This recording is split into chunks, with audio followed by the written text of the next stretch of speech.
70 জন বন্দী হলো। 70 জন বন্দী। আমি বদরে গেছি, বদরের সে জায়গাটা দেখে এসেছি যে জায়গায় আমার নবী 313 জন সাহাবায়ে কেরামকে নিয়ে তিনি যুদ্ধ করেছিলেন। ভাইরা আমার, ওই বদর প্রান্তরে আল্লাহর নবী যখন যুদ্ধ শুরু করলেন, আল্লাহর নবী বারবার তিনি তার চাচা আবু জাহালকে বলেছিলেন, চাচা যান, আমি যুদ্ধ করার জন্য আসি নাই, বরং ট্রানজিট সুবিধা নিতে বাধা দেওয়ার জন্য আমি এসেছি। মুসলমানের বিরুদ্ধে অস্ত্র বহন করে আবু সুফিয়ান সিরিয়া থেকে অস্ত্র নিয়ে মদিনার জমিন ব্যবহার করে মক্কায় যাবে, আমি সেটা হতে দেব না।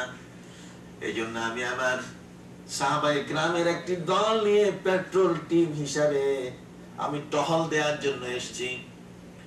বুখারী শরীফ কিতাবুল মাগাজি আপনি খুলে দেখুন। কিতাবুল মাগাজির মধ্যে হযরতে আবু আব্দুল্লাহ মুহাম্মদ ইবনে ইসমাঈল ইবনে ইব্রাহিম ইবনে মুগিরা আল-বারদিসবাল জওফি আল-ইয়ামানি আল-বুখারী, ইমাম বুখারী রাহমাতুল্লাহি আলাইহি তার বুখারীর মধ্যে কিতাবুল মাগাজি নবীর যুদ্ধ পর্বের মধ্যে আলোচনা করেছেন। ওয়া হুয়া ইউরিদু ইরা কুরাইশ, আল্লাহ নবী কুরাইশের ওই মানুষগুলোর পিছনে তিনি ধাওয়া করেছিলেন, তাদেরকে তিনি বাধা দেওয়ার জন্য বের হয়েছিলেন, যারা মুসলমানের বিরুদ্ধে মরণাস্ত্র বহন করে ওই মদিনার জমিন ব্যবহার করে মক্কায় যাওয়ার জন্য প্রস্তুত নিয়েছিল। এই প্রস্তুতি গ্রহণ করেছিল যে মানুষগুলো, সেগুলোকে বাধার যাওয়ার জন্যই নবীজির এই আয়োজন। কিন্তু ওদিকে চাচা আবু জাহাল মক্কার নেতাদের সাথে একত্রিত হয়ে বলছে যে মুহাম্মদ আমাদেরকে বাধাগ্রস্ত করবে, কাজেই যে কোনো ভাবে হোক না কেন মুহাম্মদকে এখন ঠেকাতেই হবে, তাকে জীবনে শেষ করতেই হবে। ভাইরা আমার নবীকে জীবনে শেষ করার জন্য আবু জাহাল মক্কার মানুষদেরকে ডাক দিয়ে বলল, নেতারা তোমরা চলো, তোমরা যদি বের না হও তাহলে সাধারণ সৈন্যরা বের হবে না, তোমাদেরকে নেতৃত্বে আসতে হবে। ওদিকে প্রায় 1000-এর মতো বিশাল এক সংখ্যক সেনাবাহিনী তৈরি করলো আবু জাহাল।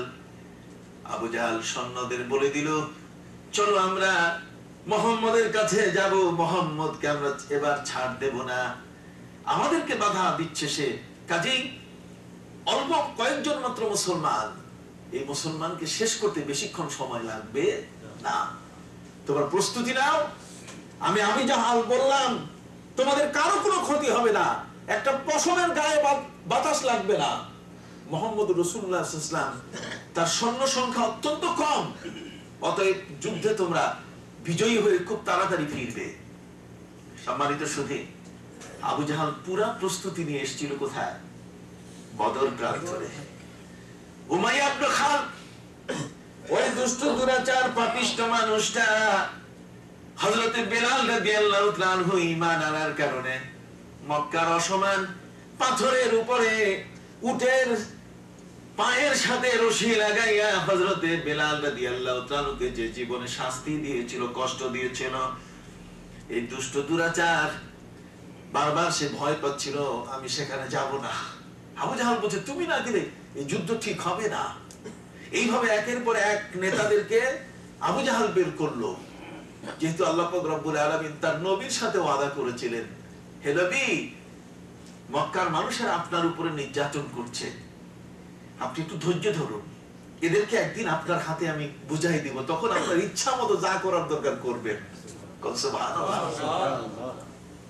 ভাইরা আমার, আমি আপনাদের খেদমতে আরজ করতে চাই, জগতের মধ্যে আমার নবীর প্রতি আল্লাহর ভালোবাসা ছিল এত বড়, দুনিয়ায় যত নবী এসেছেন 1,24,000 অথবা 2,24,000 সমসংখ্যক নবী এবং রাসূল, সমস্ত নবীর কর্মকাণ্ড ছিল আল্লাহকে খুশি করা। কাকে খুশি করা? সবাই একটু কথা বলুন, কাকে? আল্লাহকে খুশি করা। প্রত্যেকেই তাদের জীবনের কর্মটা ছিল আল্লাহকে কি কেমন খুশি।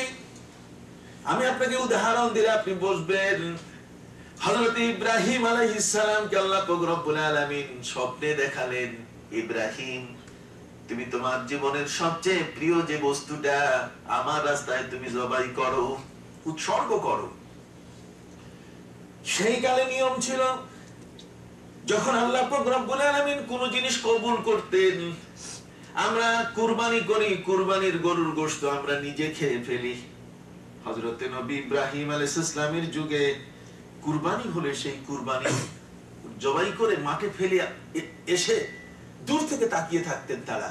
যদি আকাশ থেকে আগুন এসে ওই জবাইকৃত পশুটা জ্বালিয়ে ফেলতো, তাহলে তারা মনে করতেন যেটা আল্লাহ কবুল করছে। হযরত নবী ইব্রাহিম আলাইহিস সালাম আল্লাহ পাক রব্বুল আলামিনকে খুশি করার জন্য তার যতগুলো ভেড়া দম্বা ছিল সবগুলোকে তিনি জবাই করলেন। তিনি মনে করেছেন আল্লাহর দাবি তিনি পূরণ করতে পেরেছেন।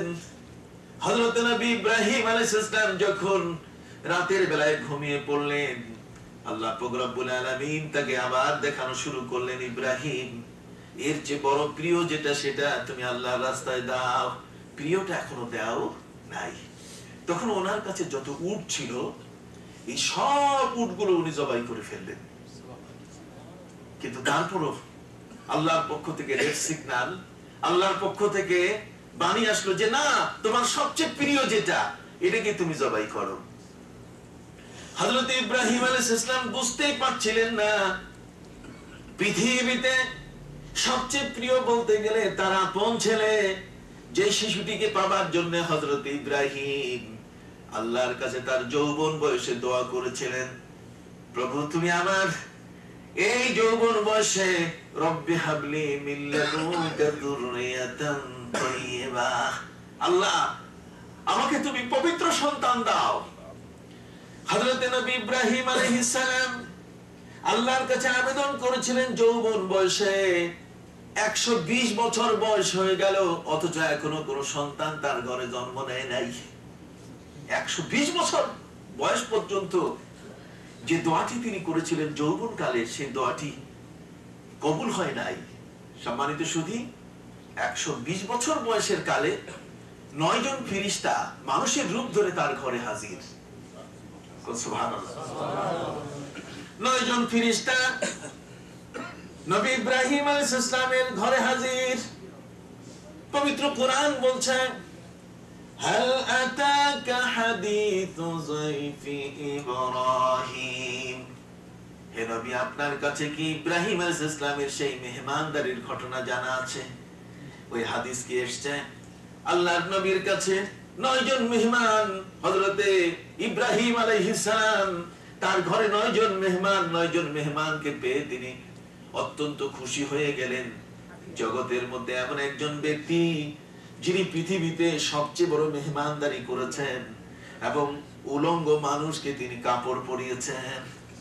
ভাইরা আমার, হযরত নবী ইব্রাহিম আলাইহিস সালাম মেহমান ছাড়া কখনো তিনি সকালের নাস্তা, দুপুর, রাতের খাবার তিনি গ্রহণ করতেন না। মেহমানদের জন্য তিনি তার বাবুর্চিকে বললেন, অনুগতদের বললেন, তোমরা একটা খাসি ভুনা করো। খাসি ভুনা হলো, রুটি বানানো হলো, দস্তরখান বিছানো হলো। হযরত ইব্রাহিম আলাইহিস সালাম মেহমানদের বসালেন। বসাবার পরে তিনি তাদেরকে বললেন যে শুরু করুন আল্লাহর নাম নিয়ে। মেহমানরা হযরত ইব্রাহিম আলাইহিস সালামের এই আহ্বান শুনে তারা মিসকে হাসা শুরু করলেন। ইব্রাহিম আলাইহিস সালাম মনে মনে ভীত হয়ে পড়লেন, কিরে এই ধরনের খাসির ভুনা আর চালের রুটি, এটা দেখে কার মুখে, কার জিহ্বা থেকে পানি না পড়ে? অথচ মেহমানরা হাসতেছে, কারণ কি? সাথে সাথে মেহমানরা বলে দিলেন, এই পৃথিবীর আমরা কেউ নই, বরং আমরা আকাশ থেকে এসেছি। সুবহানাল্লাহ। হযরত ইব্রাহিম আলাইহিস সালাম এবার খাবার মজলিস থেকে তাদেরকে বের করে, এরা হচ্ছেন রয়্যাল গেস্ট, এরা হচ্ছেন আকাশের মেহমান, আল্লাহর পক্ষ থেকে প্রেরিত মহান এরা ফেরেশতা। কাজে হযরত নবী ইব্রাহিম আলাইহিস সালাম তাদের কাছে জানতে চাইলেন, কি মনে করে এসেছেন আপনারা? তখন ওই 9 জন, কোন রিওয়ায়াতে 7 জনের কথা বলা হয়েছে, কোনটাতে 11 জনেরও কথা বলা হয়েছে। সম্মানিত সুধী, সংখ্যা যাই হোক না কেন, এই মেহমানরা আসার পরে নবী ইব্রাহিম আলাইহিস সালাম তাদের কাছে জানতে চাইলেন, কেন এসেছেন আপনারা? তখন মেহমানরা বলা শুরু করলেন, দুটো সংবাদ নিয়ে এসেছি। জাস্ট দুটো সংবাদের মধ্যে একটি সংবাদ হলো শুভ সংবাদ, আর আরেকটি সংবাদ হলো দুঃসংবাদ। শুভ সংবাদ কি? শুভ সংবাদ হলো এই যে আপনি যে যৌবনকালে দোয়া করছেন, ওটা আল্লাহ আপনার এই বয়সে কবুল করছেন। ভাইরা আমার, হযরত নবী ইব্রাহিম আলাইহিস সালাম তিনি খুশিতে বাগবাগ হয়ে গেলেন। স্ত্রীকে ডাক দিলেন, স্ত্রী তুমি কোথায়? ঘরণী তুমি কোথায়? আসো। জীবনের যৌবনকালে আল্লাহর কাছে সন্তান প্রার্থনা করেছি, আল্লাহ পাক রব্বুল আলামিন এই বয়সে তিনি সন্তান বরাদ্দ দিয়েছেন। স্ত্রী দৌড়ে এসে এই খবর শোনার পরে হেসে দিলেন। হেসে দেওয়ার পরে যা বলছেন পবিত্র কোরআনে সেটাও রেকর্ড